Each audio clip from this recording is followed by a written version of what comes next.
Si vous devez vous rendre au palais de justice de Chicoutimi, sachez que vous devrez maintenant passer un tout nouveau système de sécurité. L'établissement a été jugé l'un des 8 palais de justice les plus prioritaires pour l'installation d'arches de sécurité. On va tester ensemble la nouvelle marche à suivre. L'entrée principale est maintenant inversée. Je vais demander de retirer ce que vous avez dans vos poches, madame. Cellulaire, sac à main, ceinture, tout doit aller dans le bac. C'est bon.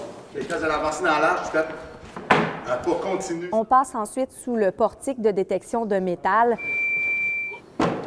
Une fois traversé, on ne peut plus sortir, sinon il faudra refaire le processus. Récupérez vos effets personnels. Cet ajout s'inscrit dans un investissement global de 31 millions de dollars pour renforcer la sécurité dans les palais de justice du Québec. 7,5 millions est alloué pour la modernisation d'équipements et 23 millions pour la formation et l'embauche de constables spéciaux. Quand nous, on nous dit qu'on veut rehausser la sécurité, là, on nous parle. Les constables sont contents, ça nous parle, en 2025. On ne peut pas rentrer dans un palais comme on rentre dans un centre d'achat.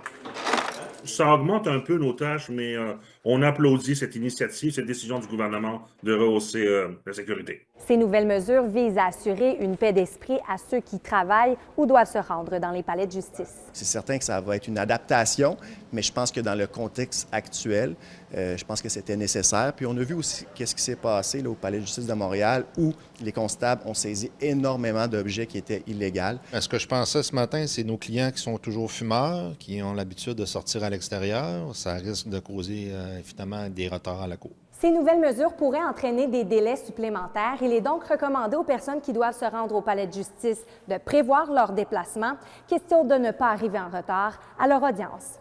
Ève Beauregard, TVA Nouvelles, Saguenay.